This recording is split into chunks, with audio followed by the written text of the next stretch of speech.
জয় ঠাকুর শ্রী রামকৃষ্ণ, জয় ঠাকুর শ্রী রামকৃষ্ণ। এই জগতে গুরু ছাড়া কিছু হয় না। জগতে গুরু সদা সর্বদাই গুরুর পরিচয়। গুরু ছাড়া জগতে কিছুই হয় না। প্রথম গুরু হচ্ছেন বাবা মা গো, বাবা মা। মা এবং বাবা হচ্ছে প্রথম গুরু। পরম গুরু হচ্ছেন জেঠিমা, কাকিমা, পিসিমা, ঠাকুমা, দিদিমা এবং শিক্ষক মহাশয়রা। এবং জগতে যার কাছে যা কিছু শেখো না কেন, যেখান থেকে যতটুকুই শেখো না, সে তোমাদের পরম গুরু। আর পরম গুরুর ওপরে যিনি বসে আছেন তিনি হচ্ছেন পরমেষ্ঠু গুরু গো, পরমেষ্ঠু গুরু।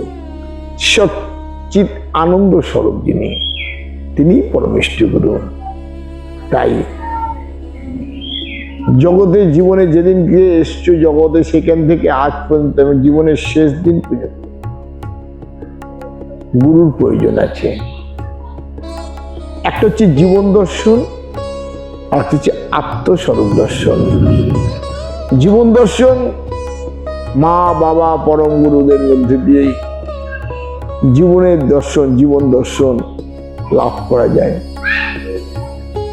আর আত্মস্বরূপ দর্শন হচ্ছে তিনি সচ্চিৎ আনন্দ স্বরূপ যিনি, সেই গুরুর মাধ্যমেই একমাত্র সেই আত্মস্বরূপ দর্শন লাভ হয়, ভগবত তত্ত্ব বোধ জন্ম নেয়।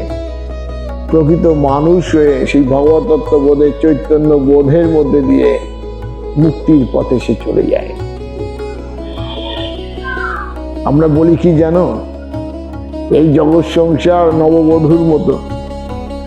ঘোমটা দিয়ে ভগবানকে দর্শন করতে আসে, আর ভগবানকে দর্শন করতে যখন আসে তখন ওই মন্দিরের সামনে দেখো না একটা দরজা বন্ধ থাকে, নাহলে পর্দা থাকে। দরজা বা পর্দা ঠাকুর মশাইরা একসময় খুলে দেবে। তাতে কি তুমি দর্শন পাবে?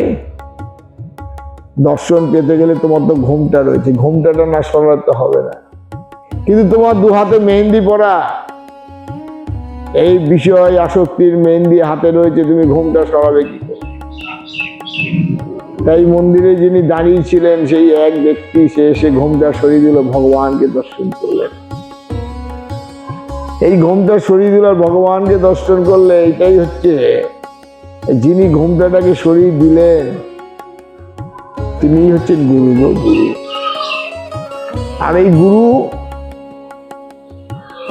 গুরুর প্রণাম মন্ত্রই হচ্ছে গুরুর ব্রহ্মা, গুরু বিষ্ণু, গুরুদেব মহেশ্বরম, গুরু সাক্ষাৎ পরম ব্রহ্ম। শঙ্করাচার্য বললেন গুরুর ক্ষমতা কত। মাতা ক্রোধ, পিতা ত্রাদ, পিতা ক্রোধ, শিব ত্রাত, শিব ক্রোধ, গুরু ত্রাত, গুরু ক্রোধ নকর্ষণ। মা যদি অসন্তুষ্ট হয়, মা যদি রুষ্ট হন,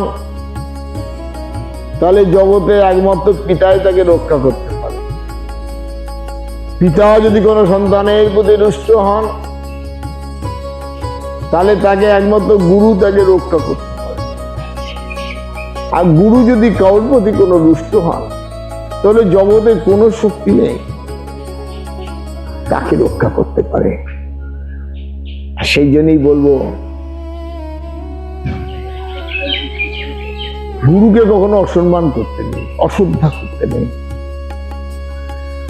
সেই গুরু প্রথম হচ্ছে বললাম পরম গুরু আর পরমেষ্ঠ গুরু।